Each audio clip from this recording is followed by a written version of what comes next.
خب داستان از اونجایی شروع شد که به خاطر تمرین اسکیس بلند شدیم رفتیم کاخ بالستان. در ادامه وای اسف بارترین بود ولی خوش گذشت. چرا ما داریم این کارو خودمون میکنیم؟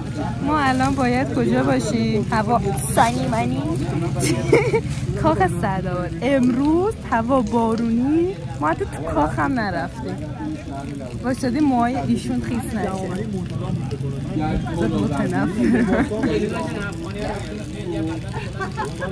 عصبانی یه اینو بذاری سرت بریم چی بدوزیم کسی مردمو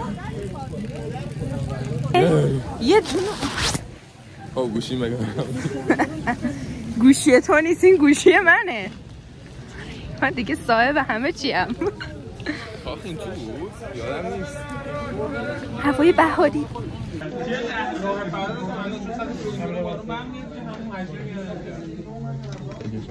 نه میاد خودش ادامه دار میاد.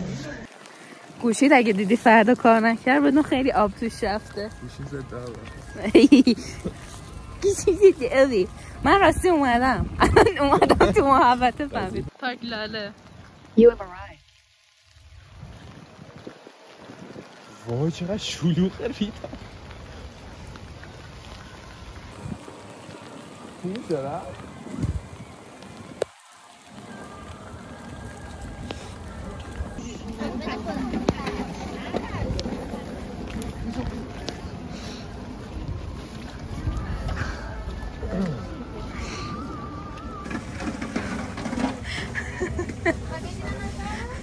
چرا ما بیکار بودیم بقیه چرا؟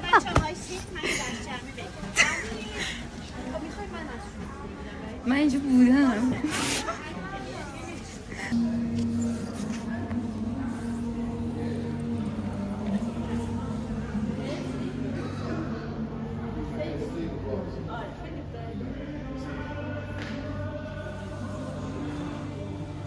ما می‌خواستیم یه روزی بیایم قشنگ بشینیم اونجا اون صندلی‌ها بشیم اسکیس بزنیم. الان تنها کاری که نمیتونیم بکنیم همینه، فقط میتونیم ببینیم. یه روز دیگه هماهنگ شیم بیام. شده؟ نه اوکی. یه روز دیگه هماهنگ شیم پرقدرت بیایم. ناراحتم.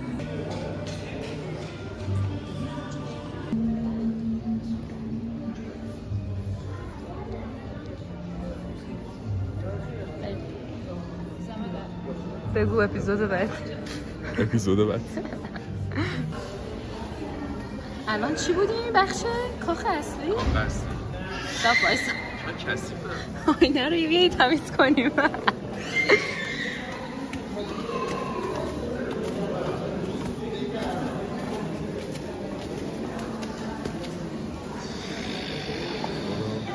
ما داریم برعکس میریم. نه درست داریم میریم.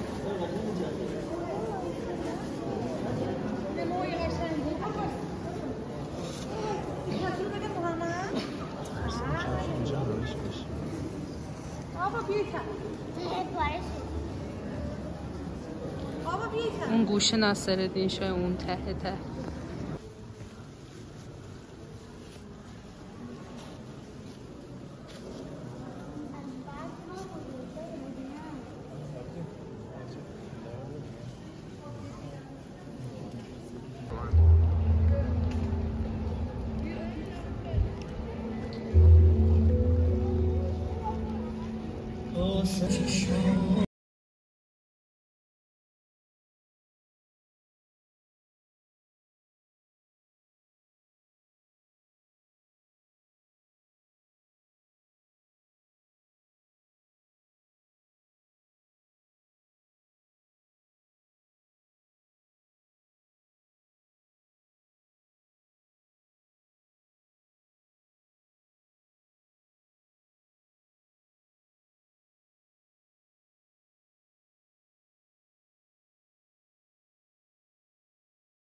چرا نمیتونی سر اوکی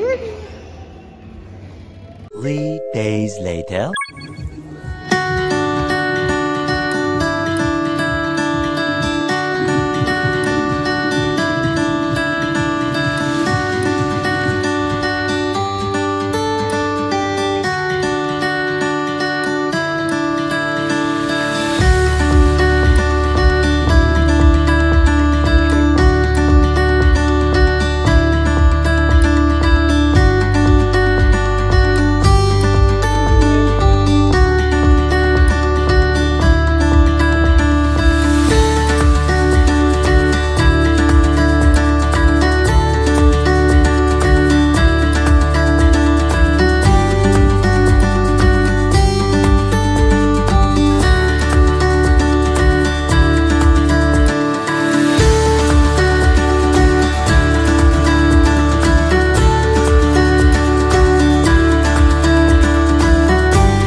نمیتونم حتی حرف بزنم. سلام به یه ولاگ دیگه با سونیا خوش اومدید. خیلی وقته که ولاگ نگرفتم. بریم تو کارش.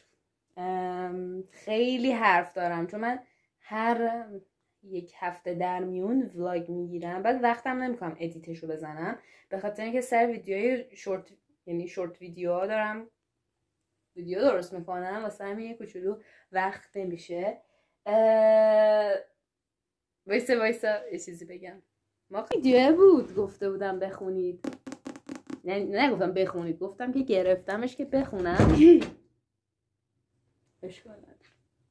یه دقیقه وایسی. کلی هم امروز کار دارم، دانشگاه شروع شده، دارم اذیت میشم، تموم شد و خیلی زود گذشت. بودم نمیدونم 2 تا ویدیو قبلیم بود، دقیق یادم نمیاد، اما در مورد این کتاب صحبت کردم I fell in love with hope که ترجمه شده شو گفتم میخونم، بعد گفتم اگر خوب باشه میگم بهتون، اگرم بد باشه باز میگم که این کتاب رو نخرید. از اونجایی که کل اینستاگرام اینجوری بودش که وای من این کتاب رو میخوام، نمیدونم همه داشتن این کتاب رو میگفتن، منم اینجوری بودم خب لابد خوبه دیگه، اما به درد کسایی میخوره این کتاب که خیلی احساساتی هن. یعنی قشنگ با این مثلا میتونن گریه کنن. اگه دوست دارید گریه کنید و احساسات خیلی ظریف و چیزی دارید این کتاب مال شماست. ولی چون من یه کوچولو نمیدونم، من گریه نگم، من احساساتی نشدم، یه کوچولو فقط از این که اسپویل نمی‌کنم. کتاب خوبی بود، قشنگ بود، بد نبود. همین، بریم صبحونه درست کنیم. بچه‌ها اینا رو هم ببینید. اینا رو نگاه کنید، ای خدا خوشگله نه؟ اینا ریشه بده میذارمشون تو خاک. اینا هم ببینید، این تازه در اومده، خوشگله، رنگش هم با بقیه متفاوته واسه اینه که تازه در اومده. این هم تازه است. این البته هیچ کدومو نشون ندادم، تازه است.